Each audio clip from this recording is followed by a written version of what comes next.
Rimbaud, le roman de Harare, c'est le titre d'un film que vous découvrirez samedi à 15h20 sur France 3 Champagne-Ardenne. Un formidable film de Jean-Michel Djian que l'on retrouve en direct de nos studios à Reims. Bonsoir monsieur, merci d'avoir accepté notre invitation. Bonsoir. On va voir dans un instant un extrait, mais j'aimerais d'abord vous poser une ou deux questions qui me tarotent déjà depuis un moment et qui ne font que renforcer mon sentiment lorsque j'ai vu le film. Pourquoi le poète ardennais Arthur Rimbaud fascine-t-il autant et encore ? Parce que je crois que tout le monde s'y retrouve. C'est un adolescent rebelle, Ouais. c'est un petit génie, Ah, pardon. c'est au fond, nous sommes tous un peu Rimbaud quand nous avons 17 ans, quand nous avons eu 17 ans. Et cette idée de partir, d'aller dans les contrées lointaines, africaines, toutes ces aventures continuent à attiser la curiosité. Et en fait, Rimbaud, c'est un personnage qui est éternel, c'est un personnage dans lequel on s'incarne très facilement. Et les rockers ont été les premiers, Oui. de Jim Morrison jusqu'à Patti Smith, Ouais. en passant par Bob Dylan, se sont toujours retrouvés dans Rimbaud. Alors, est-ce qu'aujourd'hui, il y a encore des secrets autour de la vie de Rimbaud ? Je pense qu'il existe des secrets qu'on va découvrir au fur et à mesure. Vous savez, il y a eu récemment, en 2005, des photos que nous avons retrouvées Oui. de Rimbaud. Enfin, quand je dis nous, c'est un libraire qui s'est intéressé aux photos de Rimbaud et on les a découvertes. Et là, les polémiques enflent tout de suite pour savoir si c'est vraiment Rimbaud. Parce qu'on garde l'image d'un jeune de 17 ans, c'est la photo de Kaja, qui est très connue.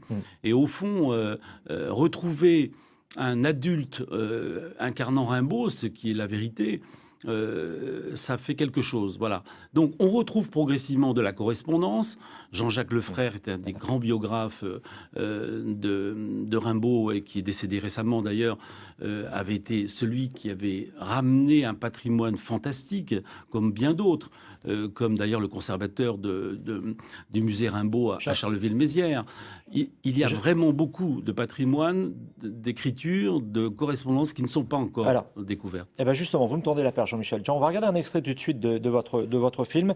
En parlant de documents exceptionnels, vous en avez retrouvé quelques-uns. On va tout de suite les regarder, puis on se retrouve juste après. Elle était très pieuse, cependant. Ah, très pieux. Ils avaient chacun leur place à l'église. Puis en revenant de l'église, c'était pour crosser les gens, quoi. Taper dessus. Elle avait une petite statue chez elle. Elle avait une petite statue dans un mur, là-bas, qu'elle allait se prosterner tous les jours devant.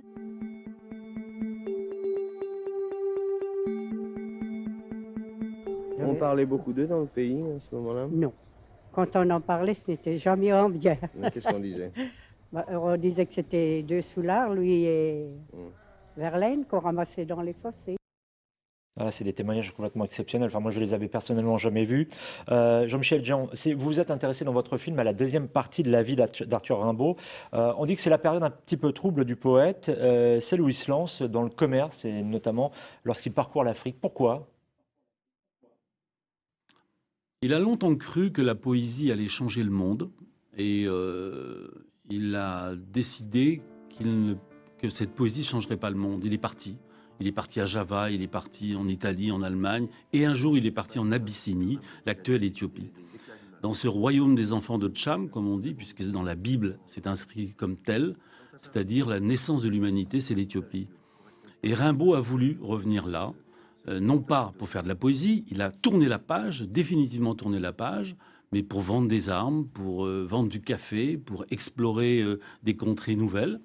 Et ce personnage hors du commun, qui est mort à 37 ans, a vécu 10 ans en Abyssinie, en faisant les allers-retours entre Aden et Harare. Et au fond, depuis tant d'années, on essaie de trouver ce qu'il a fait réellement. Est-ce qu'il a pu écrire des textes inouïs? Est-ce qu'il a pu, au-delà de sa correspondance avec sa mère et sa sœur à Charleville-Mézières, qu'est-ce qu'il a pu faire de cette vie-là? Et c'est devenu un mythe. C'est devenu un mythe. Merci Jean-Michel Djian. On vous écoutera encore très longtemps, mais je vais proposer aux gens quand même de regarder le documentaire, votre film, samedi à 15h20 sur France 3 Champagne-Ardenne. Merci d'avoir accepté notre invitation.